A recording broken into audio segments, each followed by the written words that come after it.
নমস্কাৰ আপোনালোকক RM education চেনেলটোলৈ সকলোকে স্বাগতম জনাইছোঁ। আজি আমি আসাম পুলিচৰ AB আৰু UB ৰিটেন এক্সামৰ ডেট কেতিয়া ঘোষণা কৰিব সবিশেষ এই ভিডিঅ'টোৰ যোগেদি আপোনালোকে গম পাব। আৰু যিসকলে ফিজিকেল টেষ্টত পাছ কৰিছিলে বা তেওঁলোকৰ বাবে এইটো বহুতেই ভাল হ'ব। আৰু এই ভিডিঅ'টো স্কিপ নকৰিব। স্কিপ কৰিলে আপোনালোকে শেষলৈকে গম নাপাব। আৰু আশা কৰোঁ আপোনালোকে স্কিপ নকৰে। আৰু যদি নতুনকৈ আহিছে তেন্তে চেনেলটোলৈ ছাবস্ক্ৰাইব, লাইক, কমেণ্ট কৰিবলৈ নাপাহৰিব।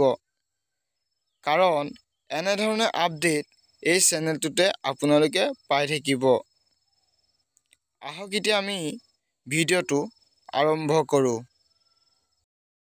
বহুতৰ মনত প্ৰশ্ন উদয় হৈ আছে যে যিসকলে AB আৰু UB আসাম পুলিচত পাছ কৰিছিল ফিজিকেল টেষ্ট, তেওঁলোকৰ মনত প্ৰশ্ন উদয় হৈ আছে যে ৰিটেন এক্সাম কেতিয়াকৈ পাতিব, জানুৱাৰীত পাতিব নে ফেব্ৰুৱাৰীত পাতিব নে কেতিয়া পাতিব।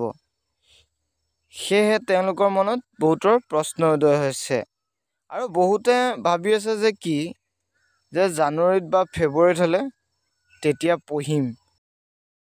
তেওঁলোকে এতিয়াৰ পৰাই পঢ়াৰ ষ্টাৰ্ট কৰক। যদি আপোনালোকে এতিয়াৰ পৰা যদি নপঢ়ে হয়তো আপোনালোকৰ ফেইল হোৱা চান্সটো বেছিকৈ থাকিব। কাৰণ বহুতো কেণ্ডিডেট আছে আৰু যিসকলে বৰ্তমান পঢ়ি আছে। সেয়েহে এইবাৰ হয়তো কাট অফ বহুতো মাৰি দিব পাৰে। আপোনালোকে পঢ়াটো আৰম্ভ কৰক। আপোনালোকে গম পায় যে ফেব্ৰুৱাৰী মাহত আসাম পুলিচৰ পৰীক্ষা অনুষ্ঠিত কৰা হ'ব। সেই কথাষাৰ আমাৰ অসমৰ মুখ্যমন্ত্ৰী হিমন্ত বিশ্ব শৰ্মা ছাৰে ঘোষণা কৰিছে। আৰু আপোনালোকে পঢ়াৰ আৰম্ভ কৰক। আৰু যিসকলে ভাবি আছে যে মই এতিয়া নপঢ়োঁ বা মই জানুৱাৰী বা ফেব্ৰুৱাৰী মাহত পঢ়িম, তেতিয়াহ'লে আপোনালোকে এইটো ভুল ধাৰণা।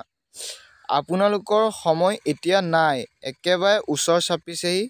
চাই থাকোঁতে সময় পটককৈ গুচি যাব, কোনেও ধৰিব নোৱাৰে। সেইবাবে আপোনালোকে পঢ়াৰ আৰম্ভ কৰক। যদি ফেব্ৰুৱাৰী মাহত পৰীক্ষাটো অনুষ্ঠিত কৰা হয় তেতিয়া আপোনালোকে কি কৰিব? সেইবাবে আপোনালোকে যিকেইটা ছাবজেক্টত উইক সেই ছাবজেক্টখিনি পঢ়িবলৈ আৰম্ভ কৰক। আৰু লগতে আজি ভিডিঅ'টো ইমানতে সমাপ্ত কৰিলোঁ। যদি ভাল লাগিছে তেন্তে ছাবস্ক্ৰাইব, লাইক, কমেণ্ট কৰিবলৈ নাপাহৰিব। এনেধৰণৰ আপডেট আপোনালোকে এইটো চেনেলতে পাই থাকিব। বহুতে ভাবি আছে যে প্ৰুফ নাই, আপুনি ডাইৰেক্ট ক'লে যে 20 তাৰিখে ঘোষণা কৰিব বুলি। হয়তো আপোনালোকে এটা ভিডিঅ' দেখিছে, প্ৰচাৰ হৈছে, বহুতে দিছে। সেই ভিডিঅ'টো আপোনালোকে চালেই হ'ল, মামাই য'ত ভাষণ দিছিলে। আৰু সেই তাতে উল্লেখ কৰা আছে ফেব্ৰুৱাৰী মাহত অনুষ্ঠিত কৰা হ'ব বুলি। আপোনালোকে বেয়াকৈ কমেণ্ট নকৰিব। থেংক ইউ সকলোকে।